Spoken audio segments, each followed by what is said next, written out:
我说你这也太能花钱了，不行，以后就开销咱俩一人一半吧。哦，那你也这么说的话，家务活咱俩一人一半，孩子今天你带，明天我带，孩子一天随你姓，一天随我姓。那我4月怀胎这个事，你能替我缝一半？你能替我怀5个月？我生孩子时候的疼，你能替我疼一半？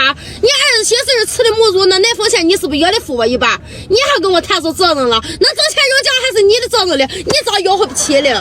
我对这个奖没付出，难不成这个奖里的饭菜会自己做手，垃圾会自己烧出，热水会自己烧开，衣服会自己撩晒，孩子会一个走到，这奖里的血会自己爽。我一边带孩子一边上厕所的时候你在哪里？我一只手把孩子一只手领菜的时候你又在哪里？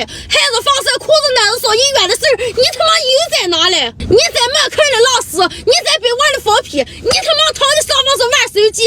我告诉你啊，这个奖最累的就是我跟洗衣机，他他妈跟头驴似的转的杠杠劲，我是忙的过不上你。你说话呀，你咋不说话了？刚才不是挺能叭叭的？